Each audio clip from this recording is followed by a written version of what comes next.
Hello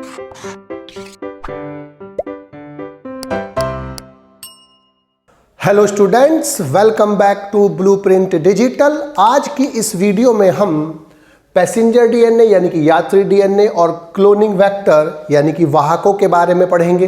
video को start करने से पहले हमारे चैनल को सब्सक्राइब करें और बेल आइकन दबाना न भूलें, जिससे हमारे लेटेस्ट वीडियोस की नोटिफिकेशन आपको प्राप्त होती रहे। अब हम आज के टॉपिक पर आते हैं। सबसे पहले यात्री डीएनए और पैसेंजर डीएनए वो डीएनए जो किसी वाहक डीएनए के साथ जोड़कर एक जीव का डीएनए दूसरे जीव में ट्रांसफर कराता है, यानी कि एक जीव का वह डीएनए जो वाहक डीएनए के साथ जोड़कर किसी दूसरे जीव में ट्रांसफर किया जाता है, स्थानांतरित किया जाता है, पैसेंजर डीएनए या यात्री डीएनए कहा जाता है। यह बेसिकली 3 प्रकार का होता है। पूरक डीएनए यानी कि कॉम्प्लीमेंट्री डीएनए,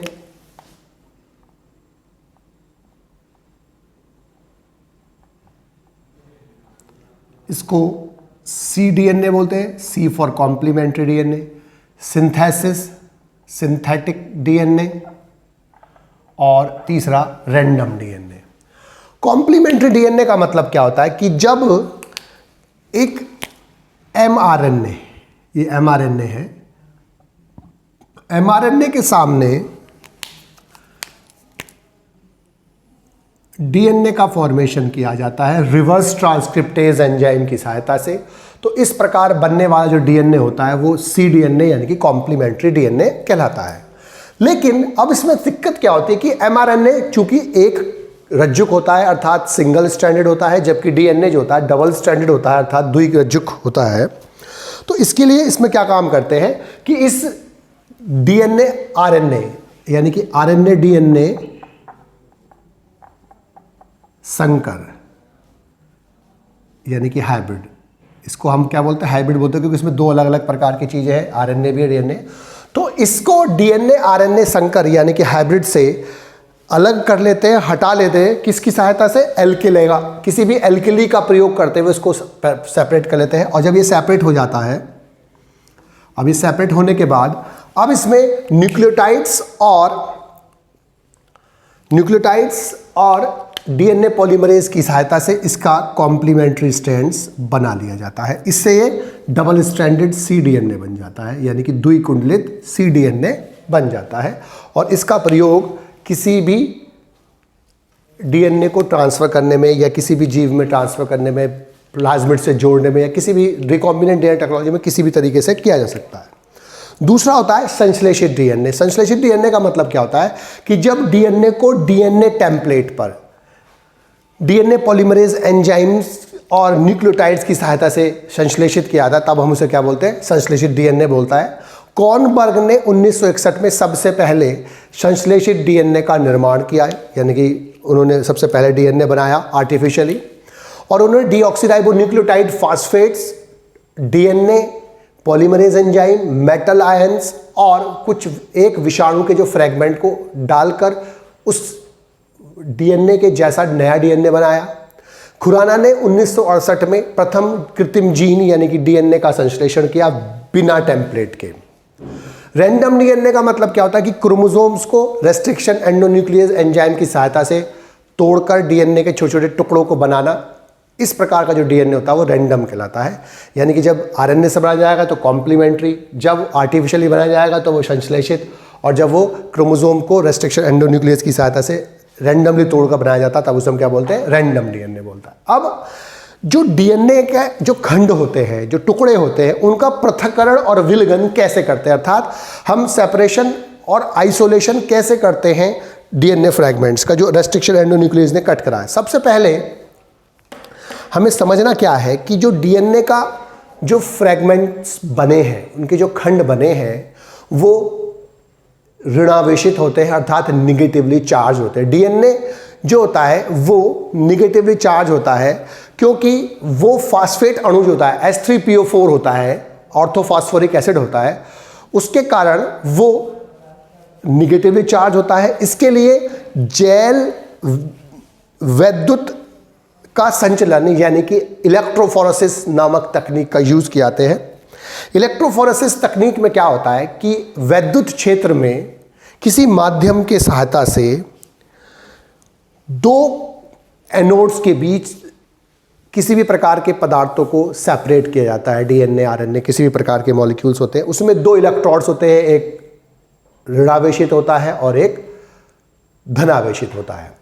अब जब किसी मिक्सचर में इलेक्ट्रिक करंट पास किया जाता है और वो एनोड्स के बीच में प्रेजेंट होता है माध्यम में, तो जो पॉजिटिवली चार्ज पार्टिकल होंगे यानी कि जो धनावेशित पार्टिकल्स होंगे वो निगेटिव पोल की ओर जाते हैं, और जो निगेटिवली चार्ज पार्टिकल्स होंगे यानी कि जो मॉलिक्यूल्स होंगे, जैसे डीएनए नेगेटिवली चार्ज्ड है, वो पॉजिटिव पोल इलेक्ट्रोड यानी कि एनोड की तरफ चलता है। तो इस प्रकार से नेगेटिव वाले पॉजिटिव पोल की ओर चलते हैं, पॉजिटिव वाले नेगेटिव पोल की ओर चलते हैं। इस तकनीक को इलेक्ट्रोफोरेसिस बोलते हैं। अब जो मॉलिक्यूल्स होंगे डीएनए के, अब अगर ये प्लेट है उस मीडियम में, तो अब यहाँ से अगर डीएनए डाले गए हैं, फ्रैगमेंट्स यहाँ से डाले गए हैं और यहाँ पर ये पॉजिटिव पोल होगा, तो जो डीएनए के जो मॉलिक्यूल्स हैं वो अपनी साइज के हिसाब से ट्रैवल करते हैं। जो डीएनए के पार्टिकल्स सबसे छोटे होंगे वो सबसे ज़्यादा आगे बढ़ेंगे और जो सबसे भारी होंगे वो सबसे पीछे रहेंगे। इसका कारण क्या है कि जितना ज़्यादा छोटा मॉलिक्यूल होगा उस पर जब चलनी प्रभाव होगा जेल का, वो सबसे कम उस पर अवरोध लगेगा, वो आसानी से जा पाएगा। बड़े वाले में जितना बड़ा होगा उतना ज़्यादा अवरोध होगा।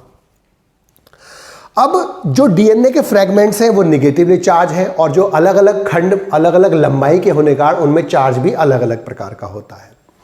अब जब इन आवेशित डीएनए को हम एक जेल की सहायता से इलेक्ट्रिक करंट इसमें यूज करते हैं, विद्युत क्षेत्र यूज करते हैं इसमें, तो जो डीएनए के पार्टिकल्स होते हैं वो अलग अलग फ्रैगमेंट अलग अलग मूव करते हैं, और जो सामान्य रूप से प्राप्त यूज होने वाला जो जेल है वो एगारोस जेल होता है, जो सीवीड्स, ग्लेसेडिया और गैलेडियम से प्राप्त होता है। और डीएनए का जो पृथक्करण होता है वो दो सिद्धांतों पर आधारित होता है कि एक तो अलग किए जा रहे जो डीएनए के खंड हैं वो उनकी जो चलने की क्षमता है यानी कि वैद्युत संचलनी क्षमता है वो कितनी है, छोटे वाले की ज़्यादा होगी, बड़े वाली कम होगी क्योंकि उस पर प्रभाव कम होगा। दूसरा, एगारोस जेल का चालनी इफेक्ट यानी कि सीविंग इफेक्ट, कि वो एगारोस जेल जो यूज़ हो रहा है वो उतना उसको सीव कर रहा है। डीएनए के छोटे खंड एनोड की ओर पहले जाते हैं, तेजी से जाते हैं, क्योंकि उनमें जो चालनी प्रभाव है एगारोस जेल का उस पर जो रोक है वो कम है, लेकिन जितना बड़ा मॉलिक्यूल होगा उस पर रोक उतनी ज़्यादा लगती है। इस कारण डीएनए के छोटे अणु तेजी से जाते हैं और जो पॉजिटिव पोल है उसको वो तेजी से अपनी तरफ खींचता है। तो निगेटिव जो छोटे पार्टिकल्स होंगे वो आगे होंगे, जो बड़े पार्टिकल्स रहेंगे वो डीएनए के वो यहाँ रहेंगे। जो जितना छोटा पार्टिकल होगा वो उतनी ही दूर जाएगा। तो चूंकि डीएनए के जो अणु हैं वो पॉजिटिव पोल की ओर मूव कर रहे हैं और वो नेगेटिव चार्ज है इसलिए पॉजिटिव, और वो जो माध्यम है एगारोजोल उसकी जो सीव क्षमता है यानी कि चालनी क्षमता है उसकी सहायता से वो पास हो। छोटे मॉलिक्यूल्स पर अवरोध कम है तो वो तेजी से भागे चले जाते हैं, बड़ों पर ज़्यादा है तो वो धीमे धीमे चलते हैं। अब जो डीएनए का मॉलिक्यूल है आप उसको सिंपल दृश्य प्रकाश में नहीं देख सकते, यानी डीएनए को विदाउट अभिरंजित किए, विदाउट स्टेन किए आप उसे नहीं देख सकते, क्योंकि जो नॉर्मल डीएनए होता है उसको आप दृश्य प्रकाश में बिना स्टेन करे हम नहीं देख सकते। इसीलिए हम उसको इथियम ब्रोमाइड से अभिरंजित करते हैं, और अभिरंजित करने के बाद जब उस पर पराबैंगनी प्रकाश डाला जाता है तो वो जो पट्टियाँ दिखाई दे बैंगनी कलर की पट्टियाँ दिखाई देती हैं, और जेल से बैंगनी कलर की जो पट्टियाँ उनको अलग हटाना और अलग हटाकर उससे डीएनए को हटाना, उससे निकालना छालन और इल्यूजन कहलाता है। तो सबसे पहले जेल में डीएनए को भेजा जाता है जिससे जेल के अंदर जो पार्टिकल्स होते हैं वो अपने साइज़ के हिसाब से चलते हैं, छोटे पार्टिकल्स ज़्यादा चलेंगे, बड़े पार्टिकल्स कम चलेंगे, अलग अलग हो जाएंगे, दृश्य प्रकाश नग्न आंखों से नहीं देख पाएंगे डीएनए को, इसलिए इथियम ब्रोमाइड से इसको अभिरंजित करते हैं, स्टेन करते हैं। और जेल से जेल पट्टियों को अब जब इसको दृश्य प्रकाश उसमें पराबैंगनी किरणें डालते हैं तो ये बैंगनी कलर का दिखाई देता है, और जेल की पट्टियों जेल जो बैंगनी पर्पल कलर की पट्टियाँ दिखाई दे रही है उसको अलग करना, अलग करके उससे डीएनए को पृथक करना, क्या कहलाता है, इल्यूजन कहलाता है। और इस प्रकार बना डीएनए हम किसी अन्य डीएनए के साथ जोड़कर रिकॉम्बिनेंट डीएनए यानी कि पुनर्योगज डीएनए यानी कि आरडीएनए बनाने में यूज कर सकते हैं। अब हम क्लोनिंग संवाहक यानी कि क्लोनिंग वेक्टर के बारे में पढ़ेंगे। डीएनए के वे अणु जिनमें किसी पोषक सेल यानी कि होस्ट सेल के अंदर गुणन करने की क्षमता होती है तथा जिन पर फॉरेन डीएनए यानी कि क्लोन किए जाने वाले डीएनए यानी कि विजातीय डीएनए को इंसर्ट किया सकता है, जोड़ा जा सकता है, क्या कहलाते हैं, क्लोन्स कहलाते हैं। यानी कि क्लोन्स, क्लोनिंग वेक्टर्स यानी कि या वाहक जो होते हैं वे डीएनए खंड होते हैं जो पोषक कोशिका के अंदर गुणन कर सकते हैं, यानी कि स्वतः गुणन कर सकते हैं अपना, यानी कि न्यूक्लियस पर निर्भर नहीं होते या डीएनए जेनेटिक मटेरियल पर निर्भर नहीं होते हैं, और जिनके साथ विजातीय डीएनए जिसको हमें एक जीव से दूसरे जीव में पास करना होता, ट्रांसफर करना था, वो जुड़ सकता है। ऐसे डीएनए खंड क्या कहलाते हैं, वेक्टर कहलाते हैं। वेक्टर के रूप में यूज होने वाले मुख्यतः जो पदार्थ हैं या जो वेक्टर के रूप में यूज होते हैं वो प्लाज्मिड होते हैं या वायरस होते हैं। कुछ आर्टिफिशियली प्लाज्मिड भी बनाए जाते हैं। जो प्लाज्मिड होता है या जो वेक्टर होता है, उस वेक्टर के अंदर जो पुनर्योगज डीएनए उत्पादन में जो क्लोनिंग वेक्टर्स यूज होते हैं, संवाहक होते हैं, उनके 3 उद्देश्य होते हैं। नंबर 1 कि वो किसी विशिष्ट डीएनए खंड की असंख्य कॉपी बना सके, यानी कि जो हम डीएनए यूज कर रहे हैं उसकी बहुत सारी कॉपीज बना सके। दूसरा, किसी जीन से उत्पन्न प्रोटीन की जो मात्रा है उसकी अत्यधिक मात्रा प्राप्त हो सके, यानी कि जो हमें प्राप्त होना है चीज उससे वो ज़्यादा से ज़्यादा मात्रा बनाए। और तीसरा, वो किसी जीन को जीवधारी के जो गुणसूत्र में जोड़ने हेतु जहां पर वो जीन जोड़ सके और जोड़ने के बाद अपने आप को वहां पर वो प्रदर्शित कर सके, अभिव्यक्त कर सके, यानी कि डीएनए की बहुत सारी कॉपीज बना सके, पहला उद्देश्य। दूसरा, जो प्रोटीन उससे प्राप्त होती है या जो उससे उत्पाद हमें प्राप्त होता है वो ज़्यादा से ज़्यादा मात्रा में मिले और वो डीएनए किसी और डीएनए के साथ जुड़ जाए और वहां जाकर अपने आप को अभिव्यक्त करे। संवाहकों के कुछ गुण होते हैं। जो एक अच्छा क्लोनिंग वेक्टर होता है उसका पहला गुण होना चाहिए कि उसमें पहला प्रतिकृतिकरण की उत्पत्ति यानी कि ओरिजिन ऑफ रेप्लिकेशन होना चाहिए, यानी कि ORI होना चाहिए, ओरिजिन ऑफ रेप्लिकेशन।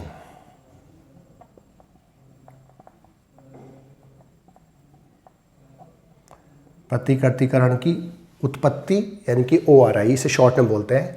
डीएनए पर वो स्थान, फॉर एग्जांपल डीएनए यहां पर ये स्थान जहां से डीएनए का जनन, प्रतिकृतिकरण यानी कि रेप्लिकेशन स्टार्ट होता है, उस पॉइंट को हम क्या बोलते हैं, ORI बोलते हैं। बैक्टीरिया में एक ORI होता है, वायरस में एक ORI होता है, लेकिन यूकैरियोट्स में हजारों ORI प्रेजेंट होते हैं।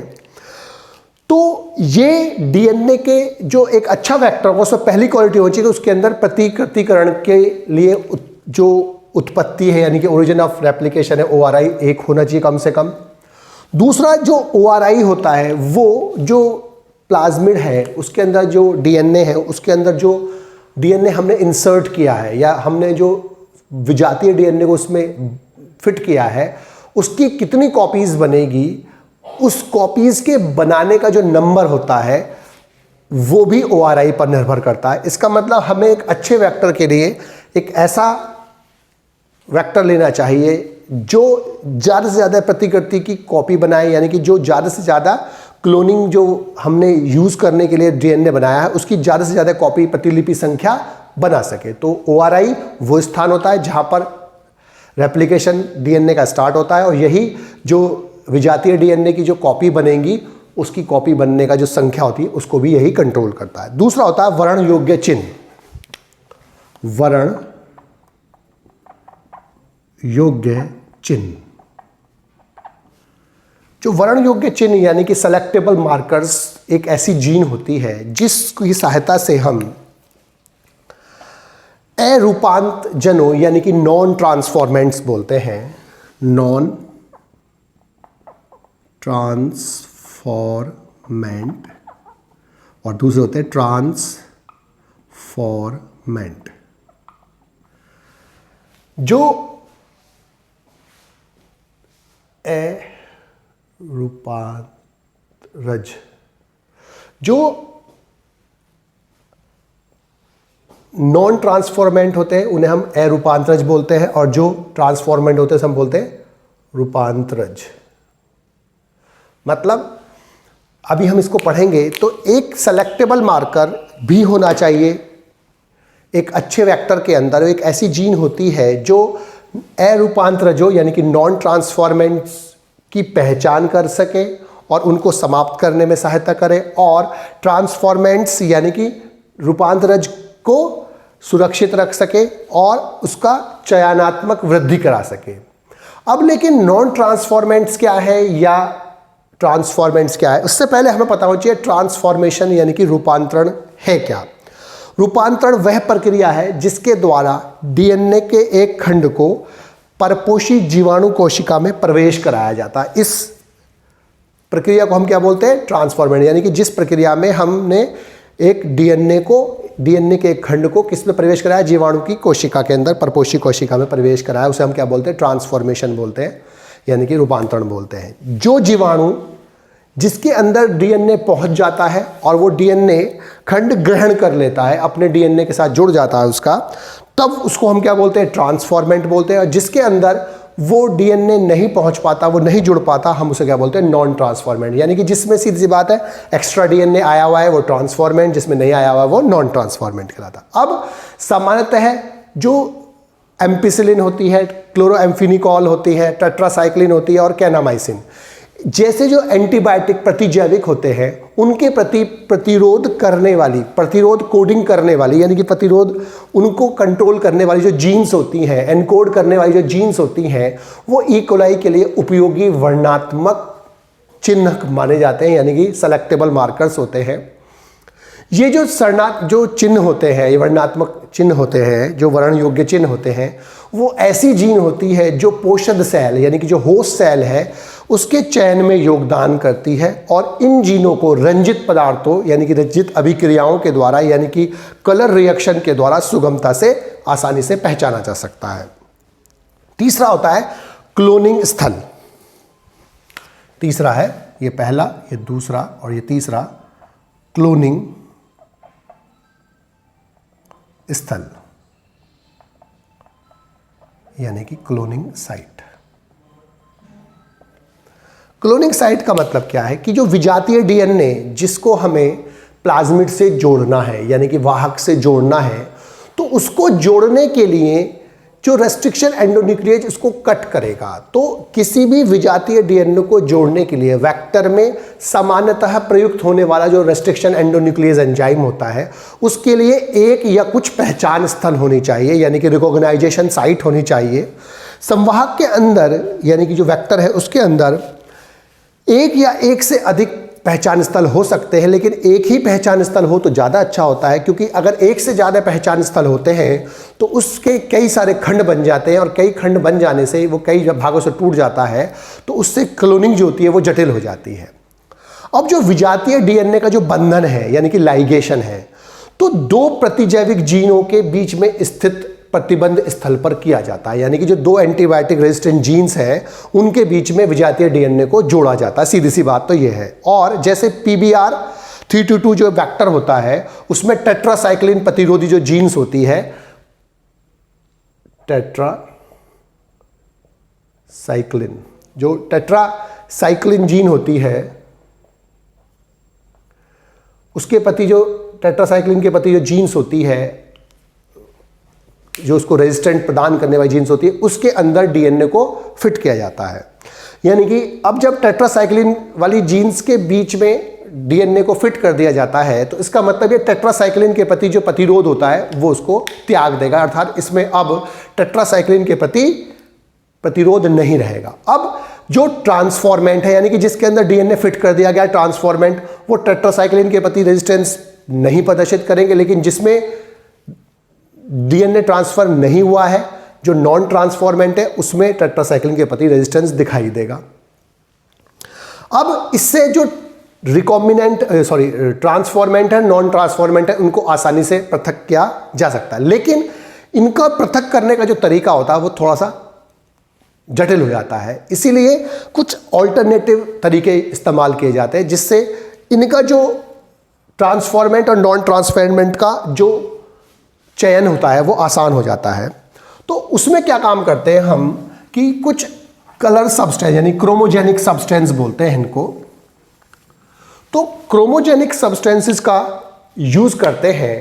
तो अब इस वाले में डीएनए को हम कहाँ यूज करते इंसर्ट करते हैं, जो विजातीय डीएनए है उसको हम बीटा गैलेक्टोसाइडेज, जो एंजाइम की जीन्स थी उसमें फिट करते हैं। यानी कि अब जो विजातीय डीएनए है हम उसको कहाँ फिट करते हैं, बीटा गैलेक्टोसाइडेज एंजाइम की जीन्स में इसको फिट करते हैं। अब इस फिट करने से क्या होगा कि अब ये बीटा गैलेक्टोसाइडेज एंजाइम नहीं बन पाएगा, और इस प्रक्रिया को बोलते हैं हम इंसर्शनल इनएक्टिवेशन। इंसर्शनल इनएक्टिवेशन, क्योंकि इंसर्ट माने क्या होता है, इसको फिट करना, तो इंसर्ट करने के बाद वो मतलब इनएक्टिव हो जाता है बनना उसका, तो इसलिए हम इसको बोलते हैं इंसर्शनल इनएक्टिवेशन। वैसे हम इसको बोलते हैं निवेशी निष्क्रियता। निवेशी निष्क्रियता, निवेशी निष्क्रियता बोलते हैं। अब इसका मतलब क्या हुआ कि जब एक प्लाज्मिड जिसके अंदर बीटा गैलेक्टोसाइडेज वाली जीन्स में डीएनए डाला गया, अब फॉर एग्जांपल एक बैक्टीरिया ये है और एक बैक्टीरिया ये है, अब इसके प्लाज्मिड में ये ए है और ये माना बी है। अब इसके प्लाज्मिड में बीटा गैलेक्टोसाइडेज वाली जीन्स की जगह विजातीय डीएनए डाला गया है और इसमें नहीं डाला गया है। इसका मतलब इसके अंदर बीटा गैलेक्टोसाइडेज एंजाइम नहीं बनेगा, इसके अंदर बनेगा।